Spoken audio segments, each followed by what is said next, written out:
waa AMAS Amicale des anciens élèves de Soumbédioune ñoo fi woote woon benn point de presse pour sensibiliser le monde entier au-delà du Sénégal ñu sensibiliser ñëpp si benn mbir bu fi pare am. Depuis ay 3 ans 4 ans dañu remarqué ni am na ay informations yu doon jàll comme quoi dañu bëgg a jëlee fii école Soumbédioune primaire bi ak secondaire bi pour créer fi lu ñuy wax benn centre épuration des eaux pour gàttal daal mooy le Kondir boo xamante ni ndoxu Dakar yëpp fa lay jaar. ñun naa ñu jàppoon ni loolu ay wax yu dong la depuis 3 ans ñu dem xeex créé benn genre colses benn collectif ba xeex ba mujj ñu bàyyi ko. waaye dernièrement ne dañu gisoon ni ay techniciens yu fi doon ñëw pour dëggal loolu ba ñu defee ay recherche na gis nañ ni exactement ñoom dañu am projet bi dañ koy pare réaliser am benn genre société bu ñuy wax Hydro Concept bu Babacar Gueye di diriger moom moo yore mbir mi quoi. donc ñun jàpp nañ ni instant bi loolu warul nekk parce que dañu jàpp ni école dafa nekk benn grenier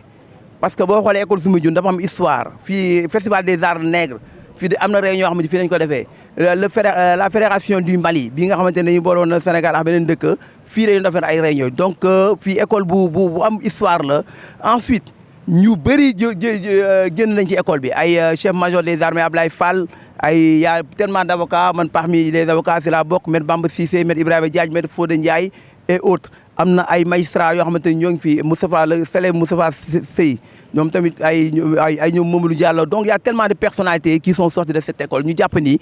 exactement même fekkee ne centre boobu ñuy wax wala Kondir gi am na solo ñun jàpp nañ ni am na benn site boo xamante ne nekk na à côté war na mën abriter centre d'épuration des eaux boobu boo xoolee si gannaaw almere yi nekk fële am na ay terrain football yu fa nekk amul benn njariñ la preuve maire bi moo ko jox benn un privé ba exactement koo di ko exploité ñun gisuñu suñu bopp. conseillé nañ ko si ay PV de réunion keroog na le 30 j'ai été au niveau de la gouvernance pour assister à une réunion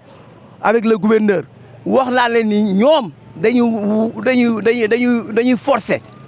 PV yi nga xamante ni conseillé nañ ko amul benn population bu d'accord te projet ñaari volet la benn volet bi mooy le volet technique mu ñu xool ndax techniquement infrastructure yi mën na fa nekk ñoom nee nañ mën na nekk ñu on a émis une réserve jàpp nañu li mën a nekk fii au niveau de Soumbédioune su fekkee Kondir rek la ñu soxla war na mën nekk fële au niveau de kii la Koussoum benn ñu ne beneen volet bi mooy lan mooy volet social parce que volet social mooy que technique bu taxawee pare il faut ñu xool ndax population yi ñoom d'accord nañ ci parce que ñoom lañ koy defaral population yi kenn d'accordul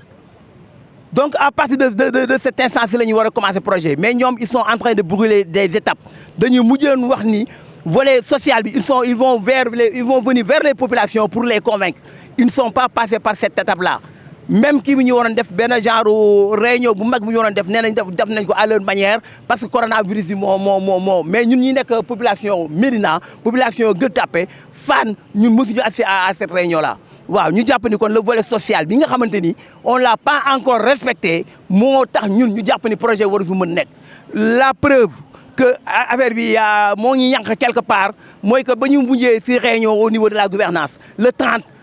ñi yore projet bi le gouverneur leur a fait comprendre ne leen bu leen yëngal bu leen perturber élèves bi tant que seen école ba ngeen wax tabaxul leen ko ñoom nag ils avaient pris la parole pour dire que exactement waa ONAS ñoom ñooy construire la nouvelle école Soumbédioune au niveau de la Médina nee na ils avaient pris le site de bi nekk Mour Diop je pense Matar Diop alors que la mairie en passant par Bamba Fall avait un projet sur cette école là donc y a déjà un problème waaw ensuite ñoom ils avaient donné une date gouverneur nee leen bu leen ñëw sax école di perturber xale yi ñu xalaat ni dañ fay jóge tabax leen école ba pare on leur a demandé kañ ngeen di tabax ils ont été clairs le responsable a pris la parole pour dire que exactement mbir mi ONAS mën na ko def en 6 mois donc à partir du mois de février ils vont jeter les bases de la nouvelle école Soumbédioune au niveau de la Médina on est au mois de mars fin mars presque au mois d'avril ñun on n'a pas vu ne serait-ce que des plans architecturaux gisuñu trace gisuñu dara te ñu école bi ñun lay concerné ils avaient dit qu'ils allaient créer un comité local boo xamante ni ñëpp la ñuy waxtaanal ñu d'accord ci ay cadre ci ay mais ñun exactement gisuñu dara ñu jàpp ne affaire bi y a de l'amateurisme affaire yi mënul nekk population yi kenn d'accord ci même état bi lii nga xamante ne da ko promettre ñun on l'a pas encore vu. Parce que Bamba Fall c'est le premier citoyen de notre quartier donc le maire Bamba Fall ba mbir mi amee on a eu à lui adresser un courrier donc comme on l'a fait à d'autres autorités moom lui on l'a adressé mais on l'a pas eu personnellement mais les personnes nous ont fait comprendre qu'ils n'étaient pas d'accord et que même le site de Mour Diop ou de Matar Diop était un site où il avait un projet. Maintenant, on ne l'a pas entendu, mais on a pris le soin de lui rappeler par une lettre de relance que exactement moom bokk na ci combat bi. Waaw bokk na ci combat bi mais depuis lors waaw on l'a pas senti, on le dit Bamba c'est mon ami mais on mange pas les mots, on l'a pas senti dans ce combat même si quelque part on m'avait rapporté que lors d'un meeting il a eu à parler de l'école Soumbédioune pour dire aux mères de famille, aux pères de famille que ces gens-là veulent détruire l'école. Ouais, mais à part ça, on l'a pas entendu et on l'a relancé. Puisque actuellement, il est en phase avec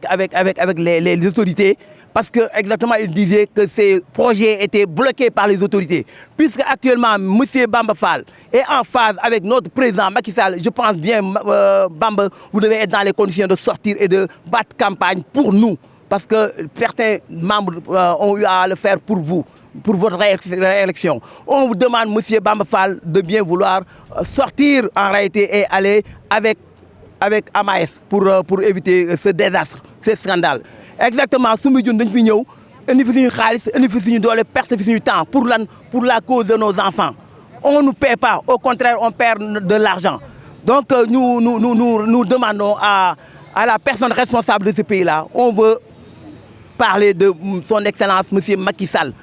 On vous demande encore une fois Macky Sall d'intervenir. On a eu à débattre, à voir le sous-préfet Djibi Diallo qui est d'ailleurs un grand monsieur qui est venu à chacune de nos manifestations pour nous soutenir. Donc monsieur le président de la République, nous vous demandons au nom de l'éducation nationale, au nom des enfants, au nom de votre haute compréhension de la chose publique, exactement, de bien vouloir demander à ces gens-là d'arrêter. Parce qu'en réalité, quand on ferme une école, en réalité, on ouvre une prison, en réalité. Parce que, dites-vous qu'après la fermeture, pour ne pas dire la destruction de cette école, monsieur le président, des élèves vont quitter l'école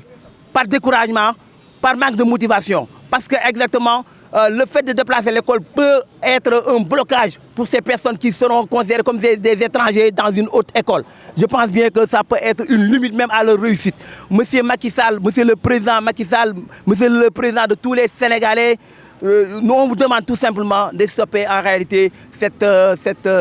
guerre qui est faite à l'éducation des enfants. Non à la délocalisation de Soumbédioune. On va maintenir notre école. On maintient notre école.